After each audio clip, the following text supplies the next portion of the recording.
given all that you've seen and all that you do because it's your business, if you were in charge with fixing all of this, do you have a blueprint, just a basic blueprint without getting into all kinds of details? What would you do to fix this? The first thing I do is scrap mandates, both federal, state, and local. Allow groups to select the health plans that they want and that their people need. I'd do tort reform, of course. But the mandates, I think, are the biggest thing. You have mandates that cover all kinds of things, All right, explain to people what a mandate is. A mandate is where your state government, typically it's state, but there are federal mandates, come in and say, you must cover mammograms for people 35 and older. Well, that means that no insurer, no group who is self-insured but uses an insurance company for claims processing, they must cover that procedure under those guidelines.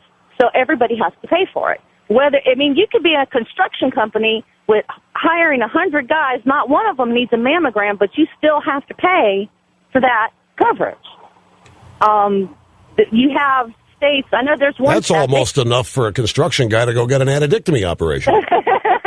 Well, if he's a guy, he doesn't need one anyway, well, right? That's true. It's the other way around. So, take a dick off of me, maybe, but... yeah.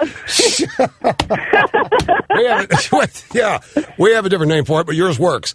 Okay, so now, but the Obama plan's got federal mandates all over the place, and they're largely political.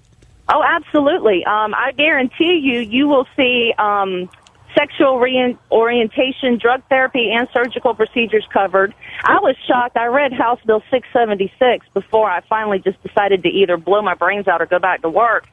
And they're covering chiro, they're covering podiatry, they're covering all kinds of stuff we don't cover because it's not AMA approved.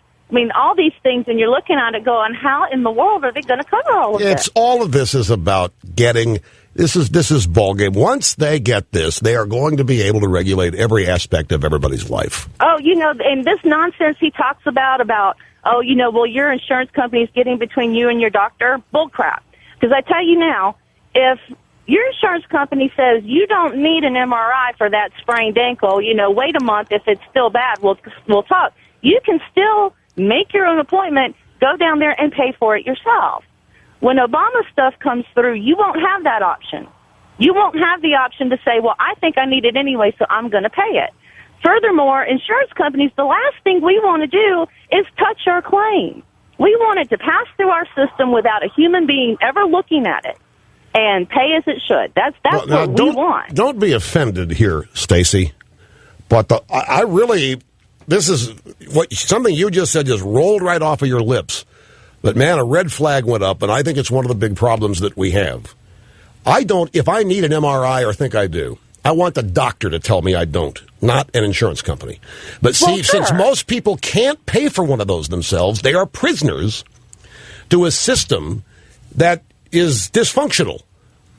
But that's where the doctor has to have a set. He has to say, look, you've got a sprained ankle. Let's get it on crutches. Let's do ice treatment. And if in a month it's still bothering you, we'll look at an MRI. But your example was the insurance company says you don't need it, you don't get it. Then you got to wait a little while. Then the doctor can weigh. A doctor weighs in second, not first. No. If the doctor puts a diagnosis down on a pre-treatment estimate or on a referral or an authorization that says this person has a history of osteoporosis, this person has had a week of swelling, and all of this, that'll actually be authorized because there's a medical reason behind it. If you're a healthy 25-year-old, you come in with a sprained ankle and you tell the doctor you want it now, he has to get the off. He's not going to be able to sell it, and he knows better unless you have a reason for doing that test. All right, so, we're not crazy. We know what conditions require what kind of treatments. Well, I know, so does Obama. He says we're going to do what works. Well, you know what? If Obama was my doctor, I'd just go on ahead and shoot myself before I went to the doctor. Dr. Chicago. Okay, so let me summarize. Let me see if I can summarize for myself and the audience what I've learned from you. Okay. Doctors are paid, the bundling is that doctors are paid per patient, whether they're seen or not, flat fee. The charges can be based on age, gender, whatever, but it's a fixed fee at a fixed time. Now, the question I have is, apart from the denial of services to patients and the long delays, like you just said, well, it's the flu. Don't see the patient 3 weeks, flu will be better. It's a built-in cost cutter. How do you force doctors to live under these conditions? Well, that's what you don't do. Unless, in the end, they have to become quasi-employees of the government. It sounds like they already are anyway. But how do you that's the one thing that I can't, how do you force them to do this? Well, that's the thing. If this public, I already know providers who are saying they will not accept the public plan. I mean, today, it's a Medicare patient, a traditional Medicare, not MedAdvantage, a Medicare patient, it's an automatic 6-month wait for an appointment. If they won't take the public plan at all, if they are forced to, they have just told me personally, they will see 6 patients per doctor per day, and that's it, because it's not worth it to them. Exactly. So this is, I'll tell you where this is going to lead. There's only one place it can lead.